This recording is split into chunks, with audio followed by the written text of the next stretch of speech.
Magandang araw mga ka-PNM. Welcome po muli sa ating Simplified Sabbath School Lesson audio version by Brother Johnson Amican. Tayo po ngayon ay nasa Lesson 9, August 22 to 28, 2026. At ito ay pinamagatang Love-Driven Ministry. Bago tayo magsimula, disclaimer muna. Para sa mga walang sapat na oras upang magbasa, mga nagbabiyahe, mga abala sa trabaho o sino mang nais makinig habang may ibang ginagawa, ang audio version ng Simplified Sabbath School Lesson ay inihanda para sa iyo. Hindi natin layunin na palitan ang mismong laman ng Sabbath School Lesson, hindi rin natin ito pinaiksi. Sa halip, ginawa natin itong simple at pinalawak natin ang mahalagang mensahe ng bawat araw upang mas madali nating maunawaan ang mensahe, makita ang spiritual lesson at may apply ito sa ating mga buhay. Naway habang pinapakinggan ninyo ang lesson na ito, hindi lamang madagdagan ang ating kaalaman, kundi lalo rin tayong mapalapit kay Kristo at maunawaan kung paanong ang tunay na pag-ibig ni Kristo ang dapat maging dahilan at motibo ng ating paglilingkod. Sa ngayon, bilang pasimula, nais ko pong banggitin ang mga talatang ating hihimay-himayin ngayong linggong ito.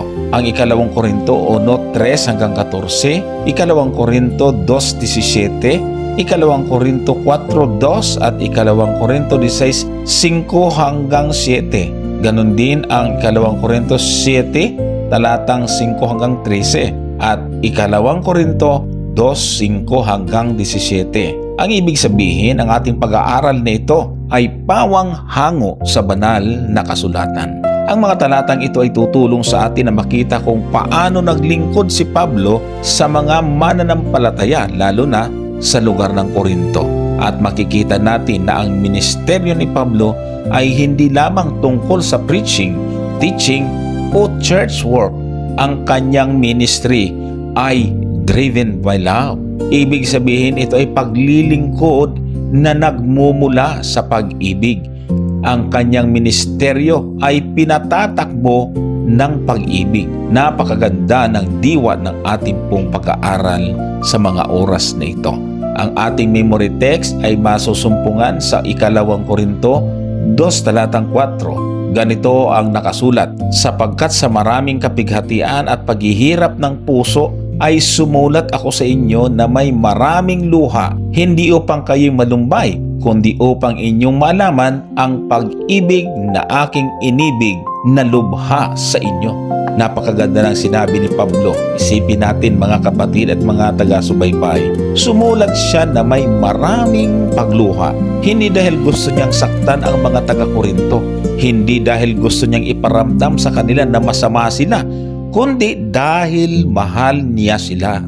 Ang sabi niya, hindi upang kayo'y malumbay, kundi upang inyong maalaman ang pag-ibig na aking inibig na lubha sa inyo. Ibig sabihin, kahit may mga bagay na kailangan niyang sabihin na maaring makasakit, ang kanyang motivation ay love. At ito ang isa sa pinakamahalagang thought ng lesson natin ngayon. Ang tunay na Christian ministry ay dapat driven by love. Hindi madali ang ministry ni Paul. Minsan kapag naririnig natin ang pangalan ni Pablo, iniisip natin ang isang great apostle dahil siya ang nag-preach sa maraming lugar. Nagtayo siya ng mga iglesia. Sumulat siya ng marami na naging bahagi ng New Testament. Pero hindi ibig sabihin na naging madali ang buhay niya. Napakaraming suffering ang pinagdaanan ni Pablo dahil sa kanyang ministry.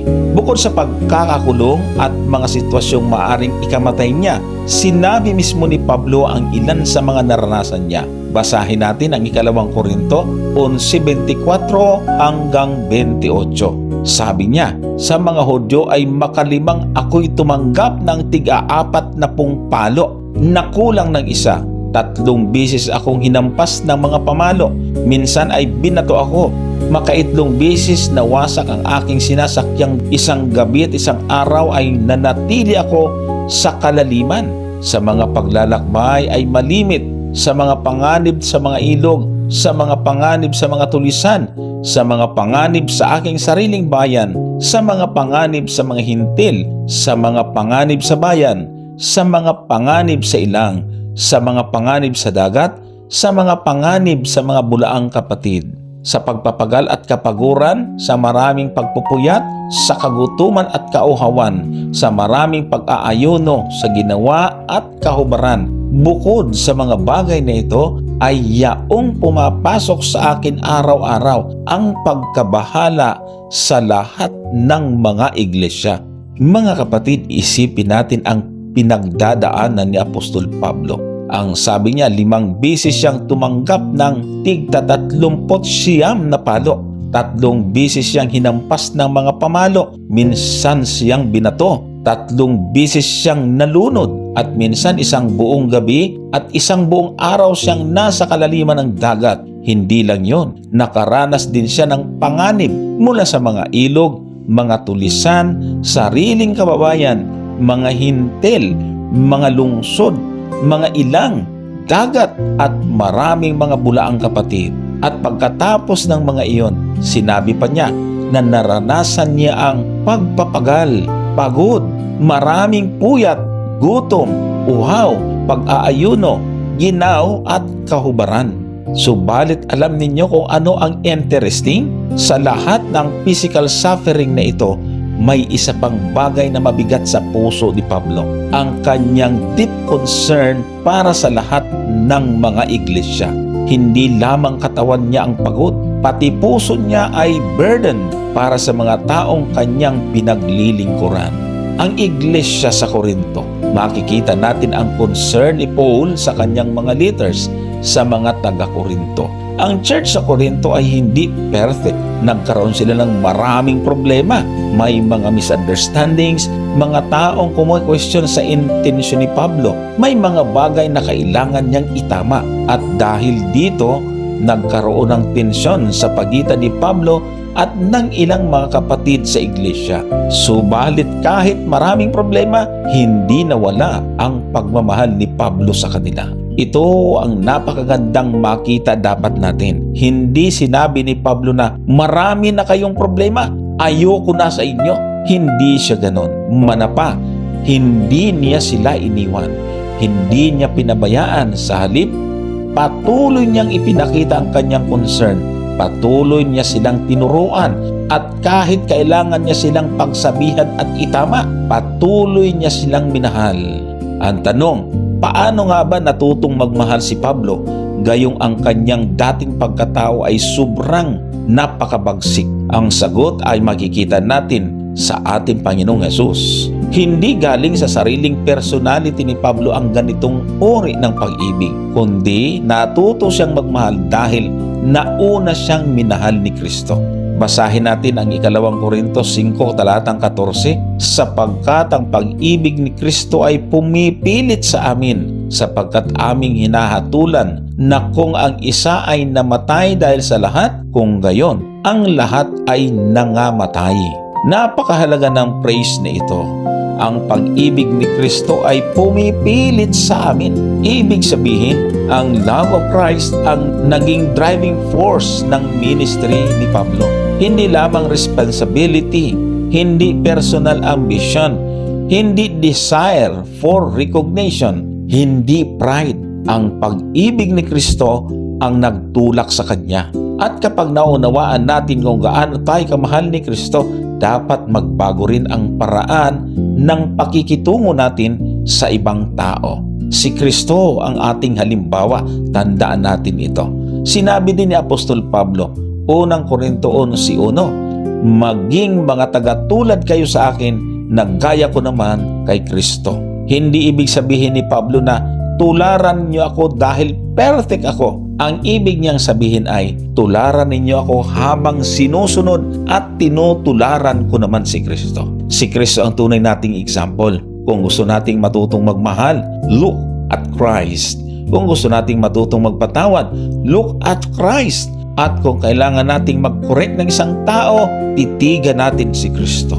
Kung may taong nakasakit sa atin, tingnan natin ang ating Panginoon. sapagkat ang Christian ministry ay hindi dapat nakabase lamang sa kung paano tayo tinatrato ng ibang tao. Ang ministry natin ay dapat nakabase sa kung paano tayo minahal ni Jesucristo.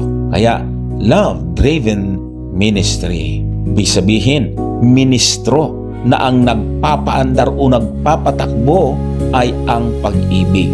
Napakahalaga nito sa ating personal ministry at ganun din sa iglesia. Minsan kasi madaling mahalin ang taong mabait sa atin, madaling tulungan ang taong appreciative, madaling maging patient sa taong sumusunod sa atin. Pero paano kung ang taong pinaglilingkor natin ay hindi tayo naiintindihan, kumukontra sa atin, kumu-question sa atin, nakakasakit sa atin, nagkakamali o hindi nagbibigay ng appreciation? Diyan nasusubok kung ano talaga ang motivation ng ating ministry. Kung ang ating ministry ay driven by self, kapag hindi tayo na-appreciate, madali tayong sumuko. Subalit kung ang ministry natin ay driven by Christ's love, maaari tayong magpatuloy kahit napakahirap. May dalawang uri ng motivation. Ang ministry driven by self. Ito yung sinasabi ng isang tao, gusto kong ma-appreciate ako, gusto kong makilala ako, gusto kong sundin nila ako. Kapag hindi nila ako pinakinggan, aalis na ako. Subalit ang Christ-centered ministry ay iba. Ministry driven by Christ's love. Ito yung mga taong nagsasabi, hindi man ako ma-appreciate, maglilingkod pa rin ako. Hindi man ako maintindihan, mananatili akong mapagmahal. Kapag may kailangan itama, sasabihin ko ang katotohanan, but in love. Kapag nagsisi ang isang tao, handa akong magpatawad. Ito ang lesson na makikita natin sa buhay ni Apostol Pablo. Tandaan natin, si Pablo ay maraming pinagdaanan. Nakaranas siya ng pambubugbog, pagbato, pagkalubog sa paglalakbay sa dagat, gutom, uhaw, pagod, puyat, panganib at maraming pag-uusig. Pero sa kabila ng lahat ng iyon, meron siyang malaking concern. Ang mga churches na kanyang pinaglilingkuran. Kasama siyempre dito ang ating pinag-aaralan, ang iglesia sa Corinto. Dahil nga maraming itong mga problema, pero hindi nawala ang pagmamahal ni Pablo sa kanila. Dahil hindi ang sariling pag-ibig ni Pablo ang pinanggagalingan ng kanyang ministry, kundi ang pag-ibig ni Kristo ay, sabi niya, ang pumipilit sa amin. Mga kapatid, iyon din ang dapat maging motivation natin. Hindi pride, hindi recognition, hindi possession, hindi personal achievement, kundi the love of Christ. Kapag ang pag-ibig ni Kristo ang nagiging dahilan kung bakit tayo naglilingkod, kahit mahirap ang ministry, mayroon pa rin tayong dahilan upang magpatuloy. Dahil hindi tayo naglilingkod dahil lahat ng tayo madaling mahalin. Naglilingkod tayo dahil si Kristo ang unang umibig sa atin. At ito ang foundation ng ating lesson ngayong linggo, love-driven ministry. Kaya mga kapatid, sa ating patuloy na pag-aaral, napaka-interesting ng bawat mensahe. Merong tinatawag na thanksgiving si Apostol Pablo. Hindi siya nagpapasalamat dahil wala siyang problema. Sa katunayan, marami siyang pinagdadaanan ang wika sa mga talatang ating binasa. Ang ipinagpapasalamat niya ay dahil sa gitna ng kanyang suffering, hindi siya pinabayaan ng Diyos. At higit pa roon, ang comfort na tinanggap niya mula sa Diyos ay maaari niyang ibahagi sa ibang taong dumaranas din ng paghihirap. Bakit nga ba mapagpasalamat si Apostol Pablo? Basahin natin ang 2 Korinto 1:3-7. Sa talatang 3, purihin nawa ang Diyos at Ama ng ating Panginoong Jesucristo, ang Ama ng mga kaawaan at Diyos ng buong kaaliwan. Napakaganda ng pagkakakilala ni Pablo sa Diyos. Tinawag niya siya na Ama ng kaawaan at Diyos ng buong kaaliwan. Ibig sabihin, kapag tayo ay dumadaan sa suffering, hindi distant ang Diyos. Hindi niya tayo iniiwan. Ang Diyos ay Diyos na mang-aaliw. Sa talatang 4, ang sabi, na siyang umaaliw sa amin sa lahat naming kapighatian. upang aming maaliw ang nangasa anumang kapighatian sa pamamagitan ng kaaliwan na ipinang-aliw sa amin ng Diyos. Ito ang napaka-importanting kaisipan sa mensaheng ito. Pansinin natin, God comfort us so that we comfort others. Hindi lang natin tinatanggap ang comfort ng Diyos para sa sarili natin. Kapag dumaan tayo sa isang difficult experience at naranasan natin kung paano tayo inalagaan ng Diyos, maaari natin gamitin ang experience na iyon para alagaan at makatulong sa iba. Halimbawa, kung ikaw ay dumaan sa matinding disappointment at naranasan mong tulungan ka ng Diyos, kapag may ibang taong disappointed, mas maiintindihan mo siya. Kung ikaw ay dumaan sa grief at naranasan mong aliwin ka ng Diyos, maaari mong maunawa ng isang taong nagluluksa. Kung ikaw ay dumaraan sa isang malaking problema at naranasan mong hindi ka iniwan ng Diyos, maaari mong sabihin sa iba, hindi ko man alam ang lahat ng pinagdadaanan mo, subalit alam ko na hindi ka iiwan ng Diyos. Ang comfort ay hindi para sa atin lamang.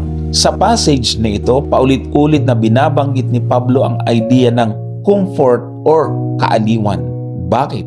Dahil mahalaga ito sa ministry. Ang taong nakaranas ng comfort sa Diyos ay maaaring maging instrumento para ma-comfort ang iba. Hindi ibig sabihin na kailangan nating maranasan ang ganun ding problema ng ibang tao bago tayo makatulong. Dahil kapag nakaranas na tayo ng sariling paghihirap, natututo tayong maging mas compassionate, natututo tayong makinig, natututo tayong umunawa, at higit sa lahat, natututo tayong ituro ang iba kay Kristo. Alam niyo ba, ang paghihirap ni Apostol Pablo ay naging pagpapala sa iba. Basahin natin ang 2 Korinto 1 talatang 6. At kung kami ay nangahihirapan, ay sa inyong kaaliwan at kaligtasan. O kung kami ay inaaliw, ay sa inyong kaaliwan na gumagawa ng pagtitiis sa mga gayon ding hirap na aming tinitiis. Napakaganda nito. Parang sinasabi ni Apostol Pablo, kung kami ay naghihirap, may purpose din iyon para sa iyong comfort at salvation. At kung si Pablo naman ay inaaliw ng Diyos, ang comfort na iyon ay ginagamit din niya para makatulong sa mga paghihirap ng mga taga-Korinto. God's comfort, comfort for others. Ito ang isang napakagandang picture ng Christian ministry. Hindi ibig sabihin na ang suffering mismo ay maganda. Subalit maaaring gamitin ng Diyos ang suffering para gumawa ng mabuti sa buhay natin at sa buhay ng ibang tao. Ito ang pag-ibig. Sabi sa ating lesson, this is love. Bakit? Dahil si Pablo ay hindi lamang concerned sa sarili niyang suffering. Iniisip niya kung paano makakatulong ang experience niya sa ibang tao. Iyan ang love-driven ministry. Kapag self-centered tayo, ang tanong natin, bakit nangyayari ito sa akin? Subalit kapag lumalago tayo kay Kristo, maaari nating itanong, Lord, paano mo magagamit ang experience kong ito para makatulong sa iba? Nakaranas din si Pablo ng sobrang hirap. Puntahan natin ang 2 Korinto 8 talatang 11. Sapagkat hindi namin ibig mga kapatid na kayo'y maging walang kasalanan tungkol sa aming kapighatian tungkol sa amin sa Asia, na kami lubhang nangabigatan na higit sa aming kaya. Ano pat kami nangawalang pag-asa maging sa buhay. Napakabigat ng sinabi ni Pablo. Ang wika niya, higit sa aming kaya. Dumating sila sa point na parang hindi na nila alam kung makaliligtas pa sila. At sinabi niya, kami nangawalang pag-asa maging sa buhay. Ibig sabihin, inisip nila na maaaring matapos na ang buhay nila. Hindi ito maliit na problema. Hindi simpleng inconvenience. Life-threatening situation ito. Kailangan ang pagtitiwala sa Diyos. 2 Korinto 1:9 ang sabi, oo, kami rin ay nangagkaroon sa aming sarili ng hatol ng kamatayan upang huwag kaming magsitiwala sa aming sarili kundi sa Diyos na bumubuhay ng mga patay. Napakalalim ito. Minsan, kailangan nating maranasan ng isang situation na hindi natin kayang kontrolin. At doon natin natututunan, Hindi pala sapat ang sarili kong strength. Kailangan ko ang Diyos. Kaya nga sabi ni Pablo, upang huwag kaming magsitiwala sa aming sarili, kundi sa Diyos na bumubuhay ng mga patay. Totoo mga kapatid, ang suffering ay nagturo sa kanila na magtiwala sa Diyos. Kaya ang nangyari, iniligtas sila ng Diyos. Sa 2 Korinto 1:10, ang sabi na siyang sa amin ay nagligtas sa gayong lubhang malaking kamatayan at nagliligtas na siya naming inaasahan na siya namang magliligtas pa sa amin. Napakaganda ng progression. Nagligtas sa amin, nagliligtas sa amin, at magliligtas pa sa amin. Past, present, future. Ang Diyos na nagligtas sa atin noon ay siya ring Diyos na tumutulong sa atin ngayon, at maaari tayong magtiwala na tulungan niya tayo sa future. Ang mga nakaraang pagliligtas ng Diyos ay nagbigay ng pag-asa. Kaya mga kapatid, may spiritual lesson dito. Kapag dumating ang bagong problema, minsan nakakalimutan natin ang ginawa ng Diyos noon. Subalit sinasabi ng karanasan ni Pablo, kung ginawa na ng Diyos noon, maaari tayong magtiwala sa Kanya ngayon. Kaya mahalagang alalahanin ang mga pagkakataong tinulungan tayo ng Diyos. Kapag dumating ang bagong problema, maaari nating sabihin, Lord, alam kong mahirap ito, pero hindi mo ako pinababayaan noon, kaya magtitiwala ako sa iyo ngayon. Katulad ng ating sinabi, ang suffering ay maaaring magturo sa atin na magtiwala sa Diyos. Hindi natin sinasabi na lahat ng suffering ay direktang ipinadala ng Diyos.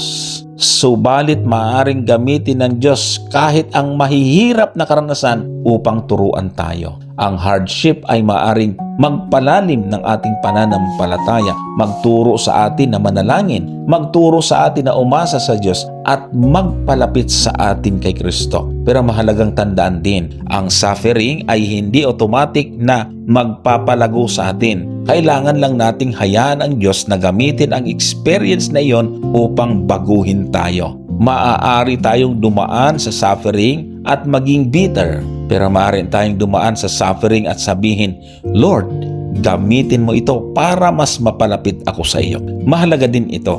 May power ang intercessory prayer. Tingnan natin ang 2 Korinto 1:11. Ang sabi, na kayo rin naman ay nagsisipagsikap na kasama namin sa panalangin dahil sa amin, upang dahil sa kaloob na ipinagkaloob sa amin sa pamamagitan ng marami, ay maraming magpasalamat dahil sa amin. Mahalaga din ito. Hindi nag-iisa si Pablo ang sabi. May mga taong nananalangin para sa kanya. Ipinakita ni Pablo na mahalaga ang kanilang mga panalangin. Intercessory prayer matters. Anong ibig sabihin? Kapag ipinapanalangin natin ang ibang tao, nakikibahagi tayo sa kanilang spiritual battle. Hindi natin alam kung gaano kalaking encouragement ang maaring maidulot ng isang panalangin. Kaya huwag nating maliitin ang pagsasabing, I will pray for you. At higit sa lahat, gawin talaga natin ito. Tandaan natin mga kapatid ang labis na pag-ibig ni Pablo sa mga taga-Korinto. Nakita ito sa pamagitan ng kanyang comfort, kung paano siya inaliw ng Diyos sa kanyang suffering. Ganoon din niya gustong maging instrumento para sa iba, na aliwin din sila. At ngayon naman ang mensaheng makikita natin ay kung paano sa pamagitan ng kanyang integrity, simplicity at sincerity. Ibig sabihin, malinis ang kanyang motives at tapat ang kanyang pakikitungo sa kanila. Alam nyo, may mga nagdududa sa intensyon ni Pablo. May ilan kasi sa mga taga-Korinto nagsimulang mag-question sa character at ministry ni Apostol Pablo. Iniisip nila na bakit parang pabago-bago si Pablo? Parang hindi raw siya consistent. Dahil dito, kini-question nila ang kanyang pagiging apostol. Subalit ano ang sagot ni Pablo? Pinaliwanag niya na hindi siya gumagamit ng deception. Hindi siya nagmamanipulate. Hindi rin niya sinubukang pagandahin ang kanyang image sa pamamagitan ng pagsisinungaling. Sa halip, ipinaliwanag niya na ang kanyang ministry ay ginagawa niya ng may integrity at sincerity. Mababasa natin ang 2 Korinto 1:12 hanggang 14 na ganito ang nakasulat. Sapagkat ito ang aming ipinagmamalaki, ang patutuo ng aming budhi na sa kabanalan at katapatan na mula sa Diyos, hindi sa karunungan ng laman, kundi sa biyaya ng Diyos ay nangagsisiugali kami sa sanglibutan at lalong-lalo na sa inyo. Napakahalaga na sinabi ni Pablo. Sinabi niya na ang kanyang conduct ay sa kabanalan at katapatan mula sa Diyos. Hindi siya umasa sa kanyang wisdom. Hindi niya ginamit ang worldly cleverness. Hindi siya naglingkod para lamang maging impressive sa mga tao. Ang kanyang integrity ay galing sa Diyos. Kaya sinabi niya, sa biyaya ng Diyos. Ang ibig sabihin, kahit ang ability nating maging sincere at upright ay kailangan pa rin ng grace ng Diyos. Ano bang ibig sabihin ng simplicity at sincerity ni Pablo? Ito ay dalawang importanteng words. Ang simplicity dito ay hindi ibig sabihin na simple-minded or walang alam. Manapa ang ibig sabihin ay malinis at walang halong hidden motives. Hindi niya sinasabi ang isang bagay habang may ibang agenda sa kanyang puso. Ang sincerity naman ay nangangahulugan ng tapat at malinis na intensyon. Walang deception, walang double meaning, walang hidden agenda. Kung mahal niya ang mga taga-Korinto, sincere ang love niya dito.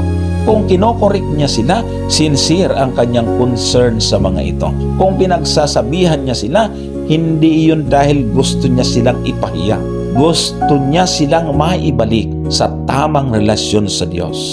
Napakahalaga din ang sinabi ni Pablo. Ang kanyang simplicity at sincerity ay hindi lamang personal characteristics. Ang sabi niya, ang mga ito ay mula sa Diyos. At ginagawa niya ang ministry sa biyaya ng Diyos. Kaya mga kapatid, magandang lesson ito para sa atin. Mari tayong maging mahusay magsalita. Mari tayong maging mahusay mag-organize. Mari tayong mahusay sa Bible knowledge. Pero kung ang motive natin ay hindi malinis, maaaring maging problema ang lahat ng iyon. Kaya hindi lamang dapat natin itanong, magaling ba ang ginagawa ko? Dapat itanong natin, malinis ba ang motibo ko? Dito mayroong misinterpretation ang mga kalaban ni Pablo sa kanya.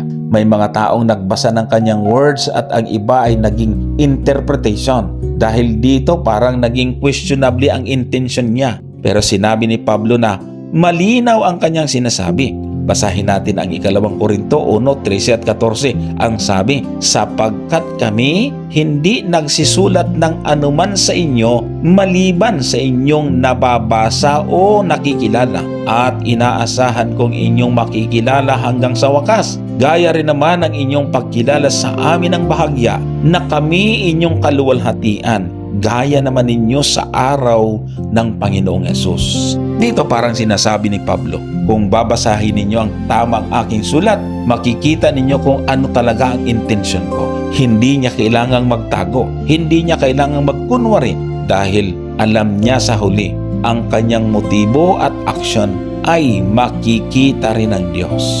Kaya nga, ang Diyos ang nakakaalam ng ating motibo, mga kapatid at mga taga-subaybay. Ito ang isang magandang spiritual lesson.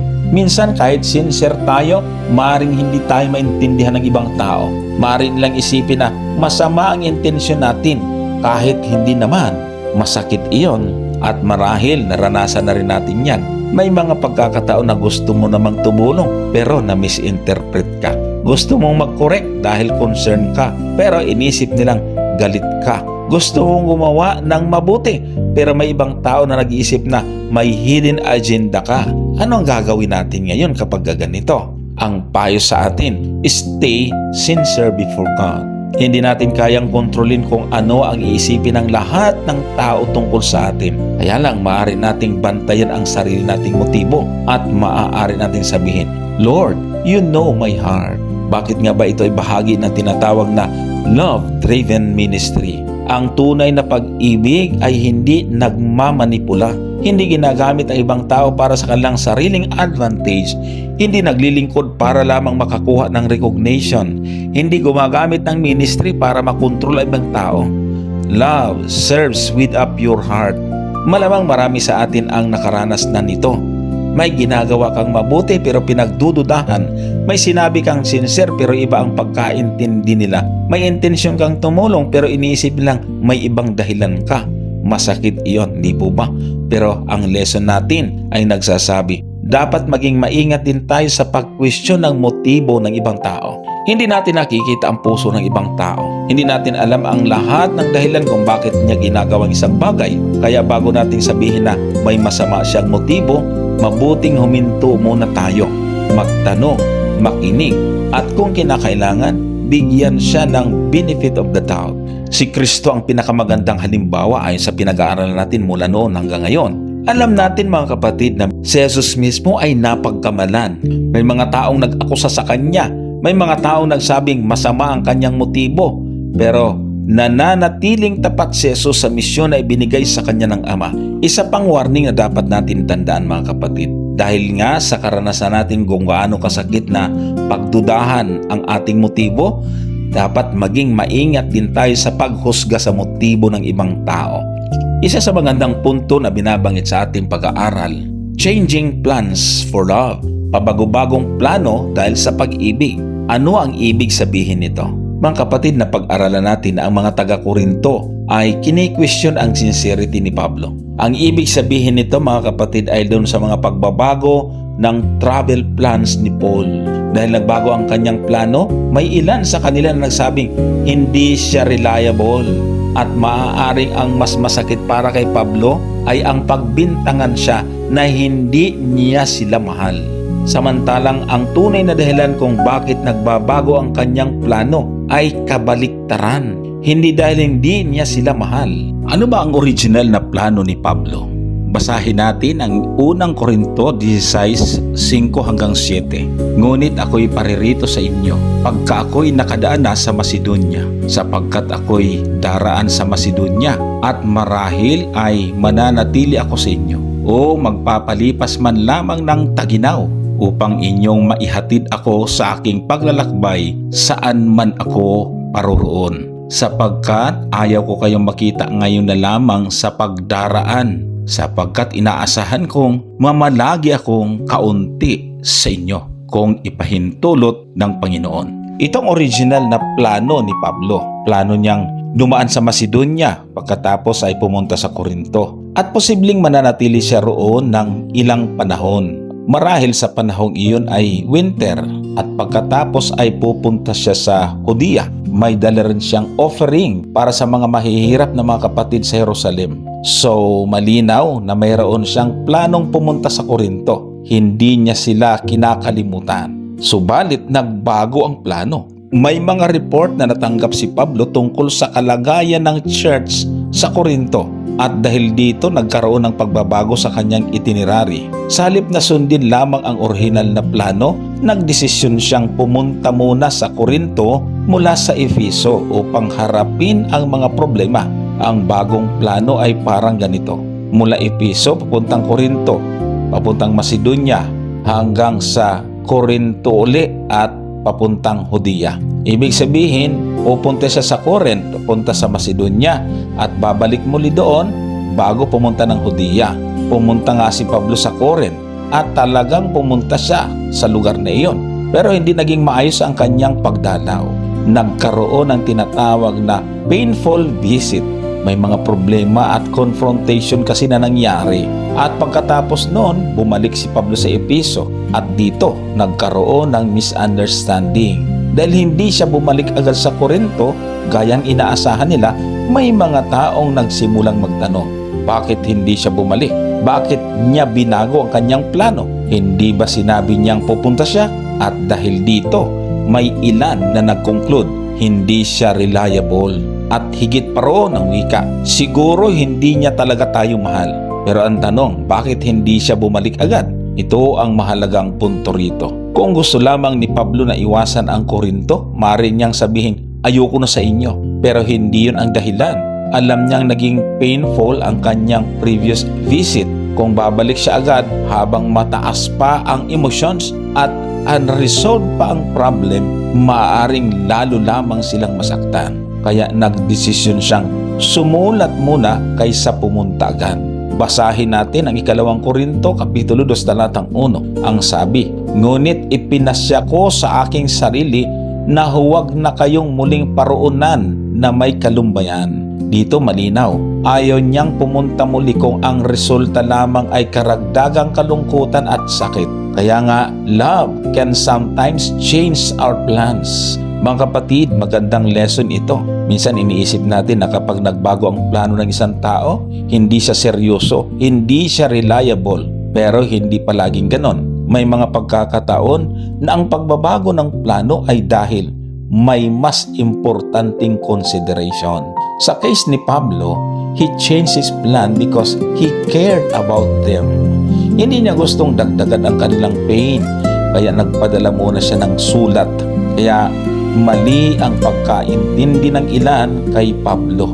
Basahin natin 2 Korinto 1:17. "Nang ako nga'y nagpasya nito, ay ako bagay nagpapakagaan o ang mga bagay na aking ipinasya ko baga ayon sa laman upang sa akin ay magkaroon ng oo at hindi.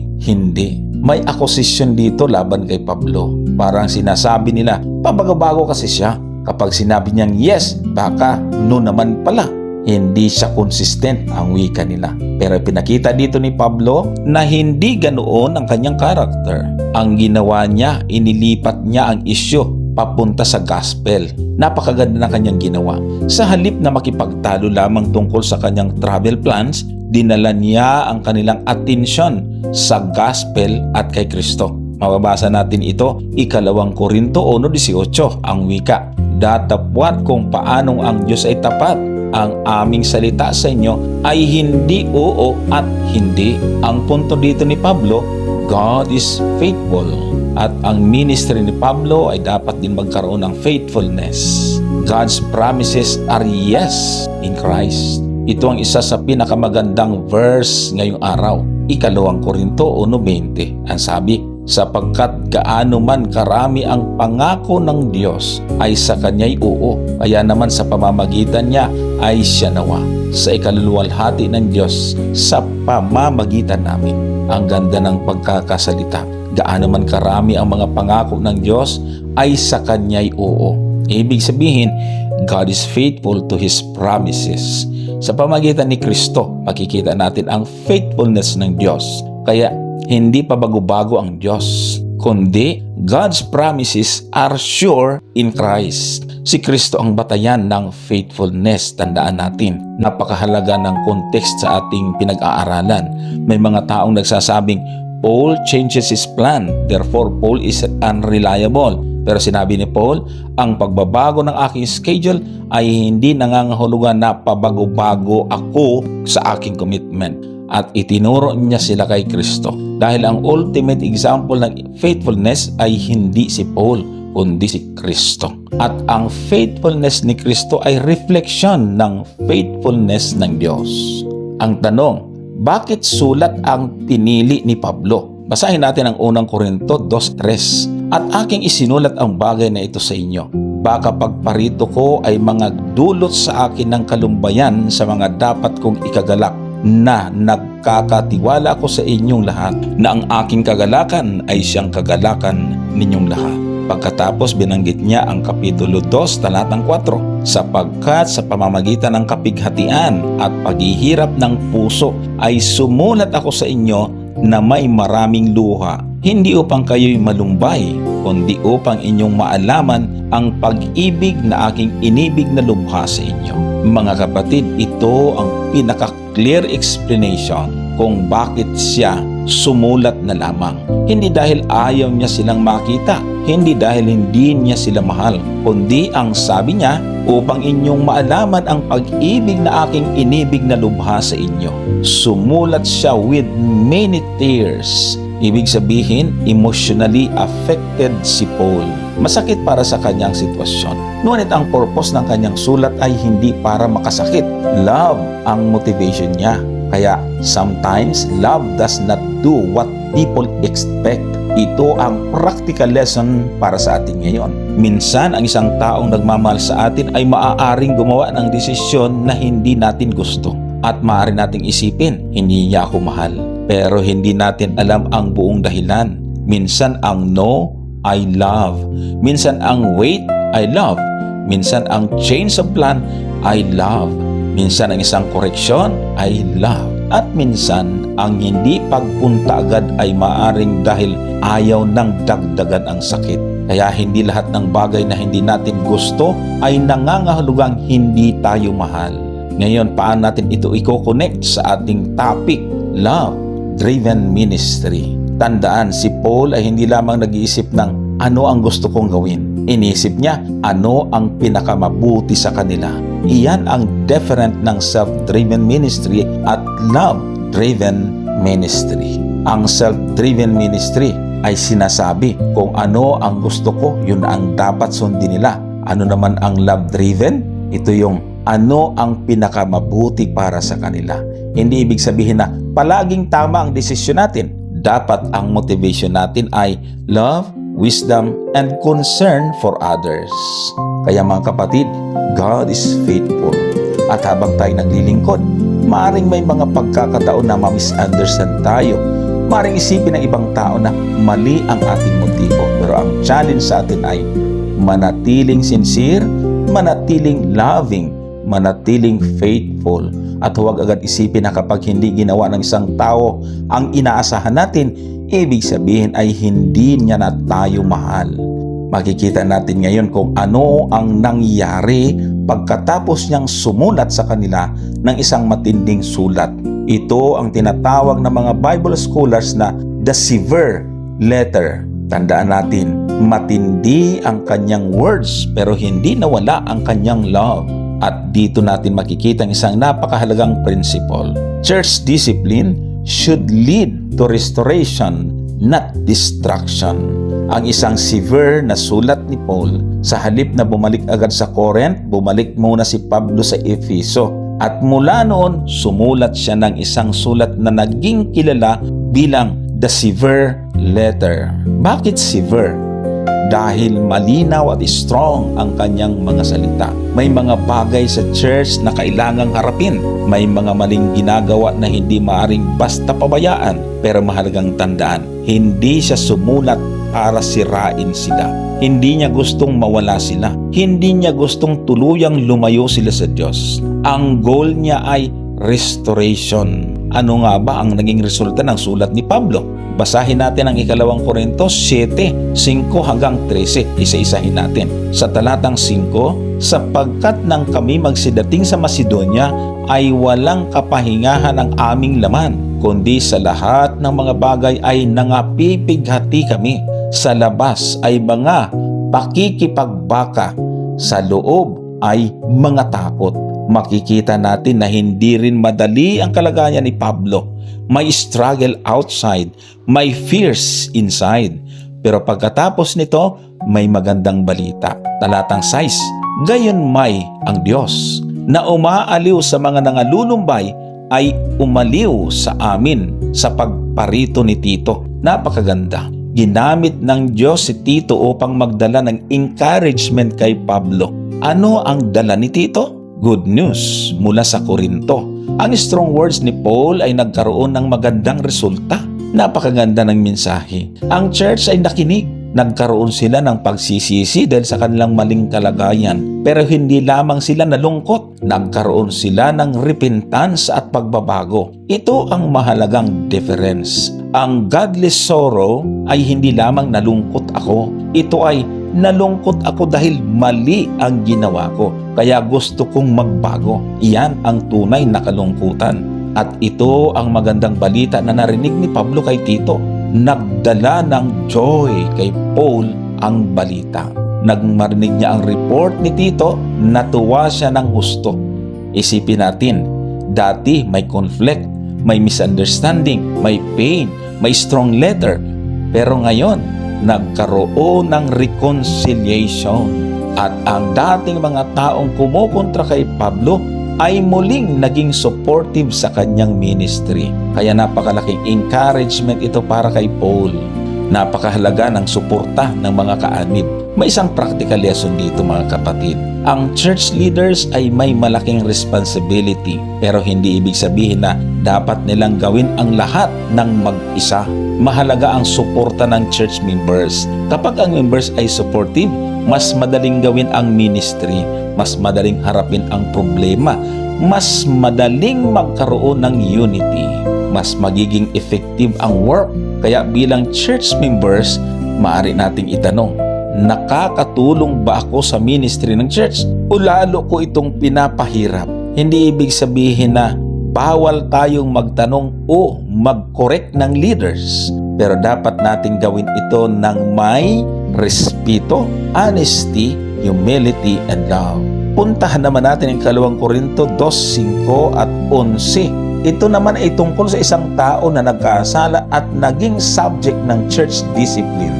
May discussion ang mga Bible scholars kung sino mismo ang tinutukoy ni Pablo. May possibility na ito ang lalaking binanggit sa 1 Korinto 5:1-5. May iba naman na naniniwala na maaaring ibang tao ito na nagkaroon ng malaking conflict sa church, pero hindi kailangang masolve natin ang identity ng person para makita ang pangunahing lesson. Ang mahalaga ay kung paano dapat harapin ng church ang isang taong nagkasala. Ano ba ang purpose ng church discipline? Ito ang napakahalagang thought.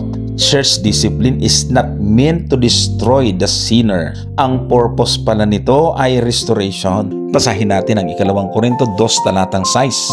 Ang sabi, sapat na sa gayong tao ang parusahang ito na ipinataw ng nakararami. Ibig sabihin, may naging disciplinary action laban sa isang tao. May consequences ang kanyang ginawa. Hindi pinabayaan ng church ang kasalanan, pero hindi rin doon nagtapos ang story. Pagkatapos ng disiplina, mayroong forgiveness. Tingnan natin ang 2 Korinto 2:7. Ang sabi, ano pat bagkos kayo'y dapat ng magpatawad at aliw sa kanya, baka sakaling ang gayong tao ay lamunin ng kanyang malaking kalumbayan. Napakaganda nito. Pansinin natin ang sequence. Discipline, forgiveness, comfort, restoration.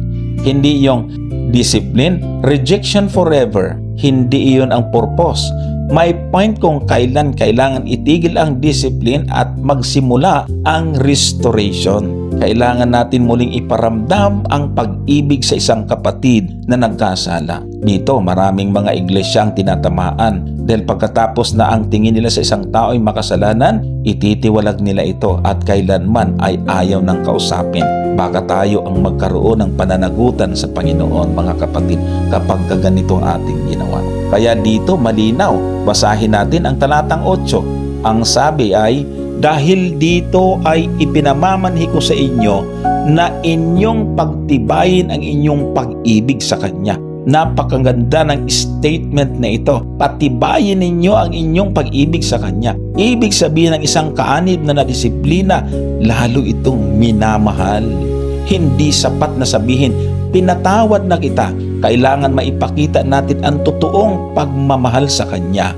Masarap sabihin na, mahal ka namin, may lugar ka pa rin sa puso namin. Hindi ka namin kailanman itinakwil sa kabila ng naging problema. Ito ang mga salita ng restoration. Meron tayong dalawang extreme na dapat iwasan. Kailangan nga natin balansihin ang bagay na ito. May church na maaring sabihin, grace naman tayo, hayaan na lang natin. Kahit obvious at public na ang sin, hindi na nila ito hinaharap. Pero hindi rin tama iyon. Dahil ang love ay hindi nangangahulugan ng okay lang ang kasalanan. May isa namang extreme. May mga church o individuals na maaaring maging rigid, harsh, unforgiving, at judgmental. Kapag nagkasala ang isang tao, tapos ka. Wala kang place dito. Hindi yun ang espiritu ni Kristo. Ang tamang balanse ay sin must be dealt with, but in love. Hindi natin dapat i-ignore ang kasalanan, pero hindi rin natin dapat gamitin ang disiplina para ipahiya, sirain ang isang tao na nagkamali. Truth without love can become harshness. Love without truth can become tolerance of sin. Kailangan natin ang parehong truth plus love. At ang perfect example dito ay si Jesucristo. Bakit kayang mahalin ng mga taga-Korinto ang nagsisisi? Basahin natin ang talatang 8 uli. Dahil dito ay ipinamamanhi ko sa inyo na inyong pagtibayin ang inyong pag-ibig sa Kanya. Bakit kaya nilang gawin iyon? Dahil sila mismo ay nakaranas ng pag-ibig. Ang pag-ibig na iyon ay dumating sa kanila through Christ and through Paul's ministry. Kaya ang taong nakaranas ng biyaya o habag ay dapat matutong maging mahabagin. Ang taong pinatawad ay dapat matutong magpatawad. Ang taong minahal ni Kristo dapat matutong magmahal ng iba. Si Pablo mismo sa kanyang sarili ay minahal niya ang mga kapatid sa Korinto. Ikalawang Korinto 2:4, sapagkat sa maraming kapighatian at paghihirap ng puso ay sumulat ako sa inyo na may maraming luha, hindi upang kayo'y malumbay, kundi upang inyong maalaman ang pag-ibig na aking inibig na lubha sa inyo. Mga kapatid, dito natin makikita ang koneksyon. Bakit kayang mag-correct ni Pablo? Because he loved them. Bakit kaya niyang i-restore ang church? Because he loved them. Bakit masakit sa kanya ang situation? Because he loved them. At bakit niya gustong patawarin at tanggapin muli ang taong nagsisisi? Because love seeks restoration. Ang pag-ibig ay hindi nagpapabaya. Tandaan natin ito. Minsan sinasabi natin, kung mahal ko siya, hindi ko siya pagsasabihan. Pero hindi laging ganon. May mga taong papunta sa danger at mahal natin siya. Babalaan natin kung may mali at kailangan itong itama. Maaaring kailangan natin magsalita, pero ang tanong ay, how do we correct? Hindi para ipahiya, hindi para ipakita na mas magaling tayo, hindi para makaganti, kundi to restore. Tandaan natin, ang discipline ay may layunin. Kaya kapag may church discipline, dapat laging ang tanong ay, ano ang goal natin? Kung ang sagot ay, para mapahiya siya, maling espiritu. Kung ang sagot ay, para mawala siya, mali ang goal. Pero kung ang sagot ay, para maibalik siya kay Kristo at ma-restore ang kanyang relationship sa church, iyan ang espiritu na dapat makita sa atin. Triumph in Christ. Aminin natin, lahat ng tagumpay ay na kay Kristo. Ngayon naman, tingnan natin ito. Natatandaan nyo na si Pablo ay nagpadala ng isang matinding sulat sa Korinto. Hindi niya alam kung ano ang magiging response nila. Umasa lamang siyang tatanggapin nila ang koreksyon. Pero hindi siya sigurado. Kaya habang naghihintay siya ng balita mula kay Tito, may bigat at anxiety sa puso ni Pablo. Pero kahit ganoon ang kanyang nararamdaman, hindi siya tumigil sa paglilingkod kay Kristo. At nang dumating ang magandang balita, napuno ng kaligayahan ng kanyang puso. Dito natin makikita ang napakagandang praise na God always lead us in triumph in Christ. Nasaan si Paul pagkatapos ng severe letter? Sa ikalawang Korinto 2:12 at 13, nang ako'y dumating sa Troas dahil sa ebanghelyo ni Kristo at nang ang isang pintuan ay nabuksan sa akin ng Panginoon, ay hindi ako nagkaroon ng kapahingahan sa aking espiritu, sapagkat hindi ko nasumpungan doon si Tito na aking kapatid, kundi nang makapagpaalam ako sa kanila ay pumaroon ako sa Macedonia. Pansinin natin ito. Pumunta si Paul sa Troas. At bakit siya pumunta roon? Dahil sa ebanghelyo ni Kristo, sabi ng talata. Ibig sabihin, may opportunity doon upang mag-share ng gospel. Kaya sabi niya, isang pintuan ay nabuksan sa akin ng Panginoon. Ang ibig sabihin, may magandang opportunity para sa ministry. At successful naman ang kanyang work doon. Pero may problema, hindi niya nakita si Tito. At si Tito ang hinihintay niyang dapat makausap. Bakit mahalaga kay Pablo si Tito? Dahil si Tito ang maaaring magdala sa kanya ng balita tungkol sa Korinto. Tandaan natin, nagpadala si Paul ng severe letter. Hindi niya alam kung paano ito tinanggap ng taga-Korinto. Kaya gusto niyang malaman ano ang naging response nila. Tinanggap ba nila ang correction? Nagbago ba sila? Nagkaroon ba ng repentance? Kaya habang nasa Troas siya, may uneasiness sa kanyang puso. Hindi dahil walang ministry, may opportunity siya ron. Pero ang burden niya para sa Corinth ay mabigat. Totoo, naging successful ang ministry sa Troas, pero may bigat pa rin sa puso niya. Ito ang interesting. Ang sabi niya, may open door sa truwas.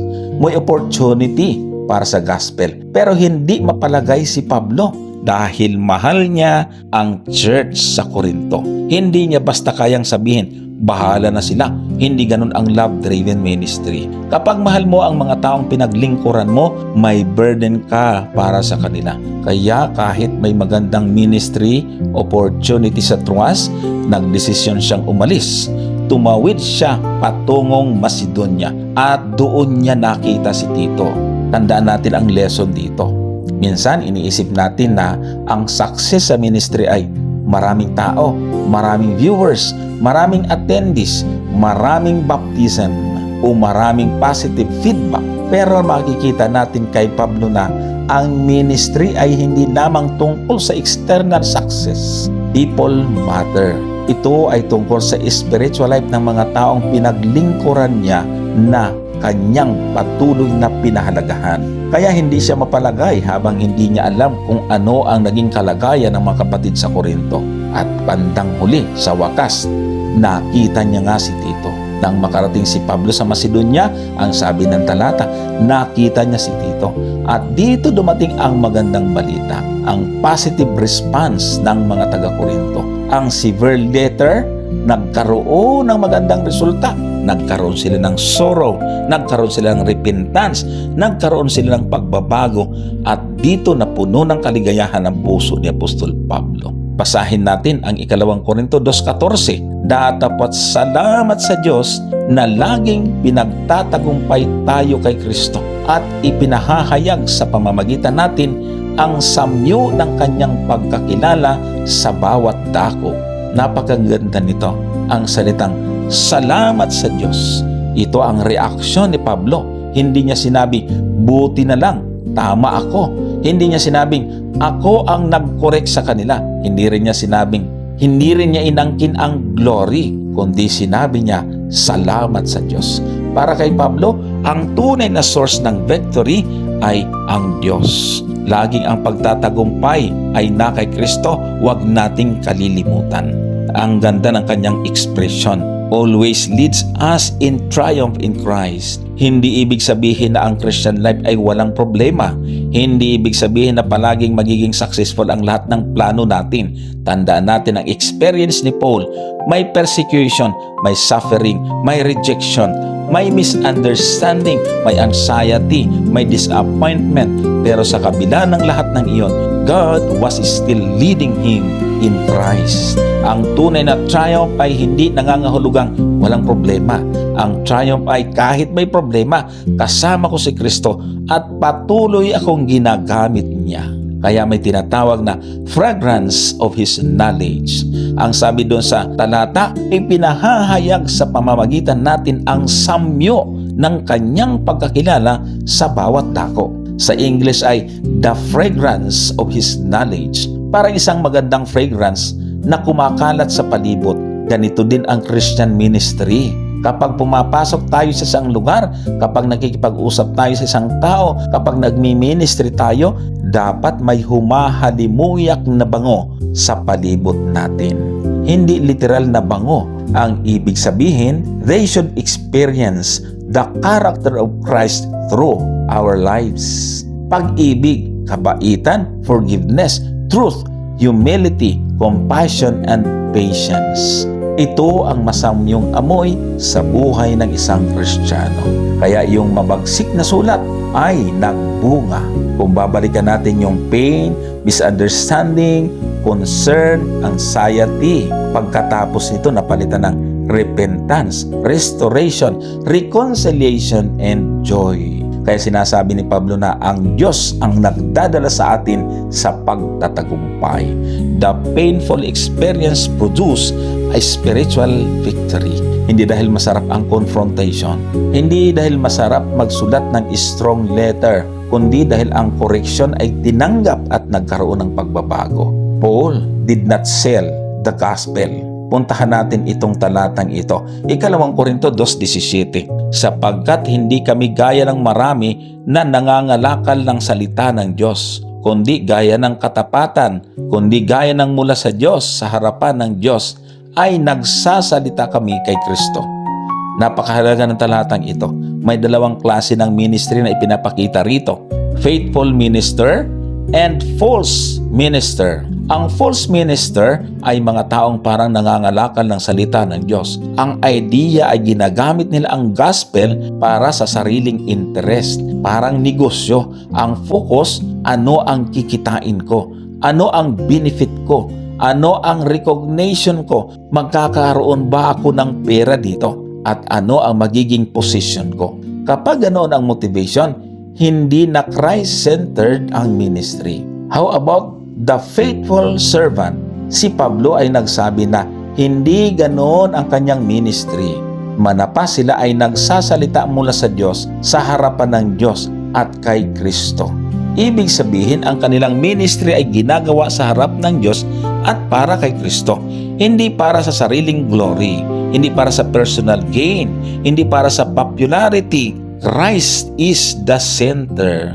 Kaya nga, love-driven ministry. Alam nyo, maaring maganda ang ginagawa natin, pero maaring mali ang motivation.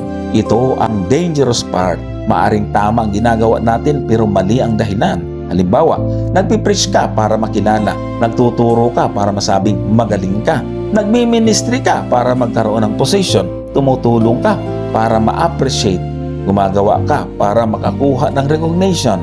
Externally, mukhang ministry, pero internally, maaaring self-driven. Kaya kailangan natin tanungin ang ating sarili, why I am doing this?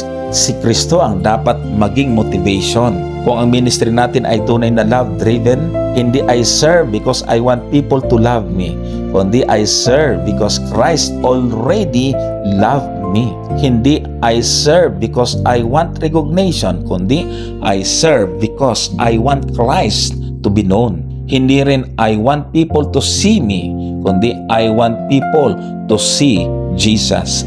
Iyan ang malaking difference. Kaya tandaan natin, triumph does not mean a life without problems. Si Paul mismo ay maraming problema, pero kahit may suffering, misunderstanding, disappointment at anxiety, God was still leading him in Christ. At kapag si Kristo ang nasa puso natin, dapat ang buhay natin ay maging parang fragrance of Christ. Ang ibig sabihin, kapag nakasalamuha tayo ng ibang tao, dapat makita nila sa atin ang character ni Jesus. Love, kindness, patience, forgiveness, humility, and truth. Sa huli, nagbigay si Pablo ng warning. May mga taong ginagamit ang gospel para sa sariling interest. Pero ang faithful servant ay hindi ganon. Sabi ni Paul, hindi kami gaya ng marami na nangangalakal ng salita ng Diyos. Ang tunay na love-driven ministry ay hindi look at me, kundi look at Christ. Hindi what can I gain, kundi how can Christ be glorified. At kapag si Kristo ang tunay na motivation natin, kahit may rejection, kahit may misunderstanding, kahit may disappointment, kahit may suffering, maaari pa rin nating sabihin kasama ni Paul, salamat sa Diyos na laging pinagtatagumpay tayo kay Kristo. That is triumph in Christ. Dahil ang taong nakaranas mismo ng pain, may pagkakaunawa sa pain ng iba.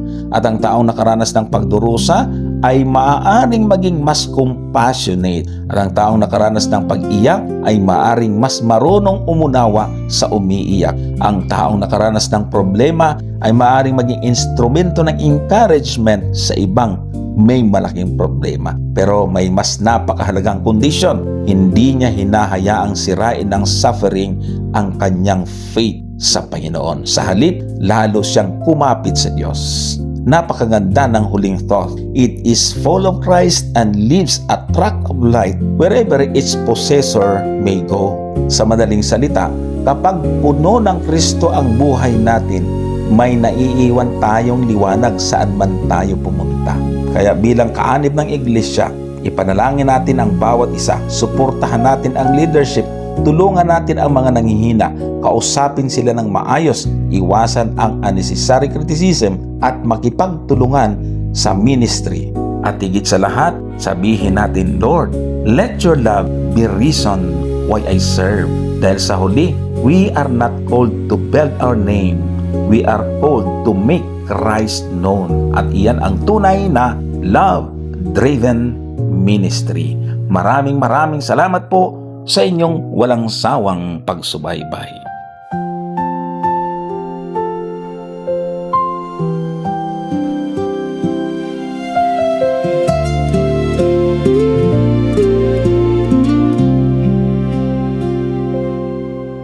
Tayo'y namulat na isang makasalanan, walang nalalaman sa katotohanan. Naglalakad sa dilim, walang kapayapaan, bilanggo sa kasalanan ng mundong ginagalawan. Subalit sa bawat araw na nagdaan, ikaw ay kaniyang tinatawagan. Puso mo'y buksan, huwag kang maglinlangan, sapagkat sa lupang ito'y wala katiyakan. Pangako niya'y ating panghawakan, huwag pumayag na ika'y maiwan. Mundong ito'y walang kapayapaan, kasayahan pawang panandalian lamang. Kung ikaw man ay nabibigatan sa kasalanang mag-isang pinapasan, ang Panginoon siyang ating katuwang. Lumapit ka sa Kaniya, hindi Kanya iiwan. Huwag ka nang mag-alinlangan, ang tawag niya'y pakinggan. Dating buhay mo'y iwanan, tanggapin siya na lubusan. Ang buhay sa lupa'y di tiyak, mundo'y patungo sa pagkawasak. Panginoon ang tanging pag-asa, ang ating tanging tagapagligtas.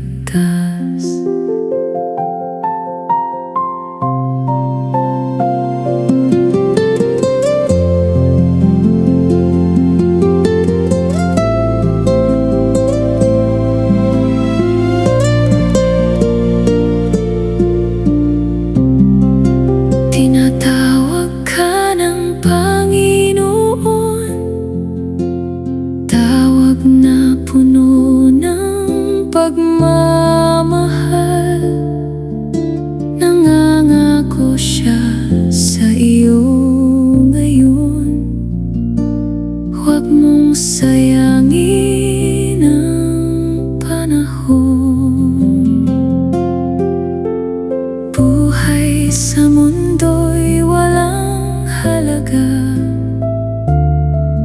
kung hindi mo siya kasama.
Habang nabubuhay sa buong panahon, buhay ko'y iaalay bilang aking tugon.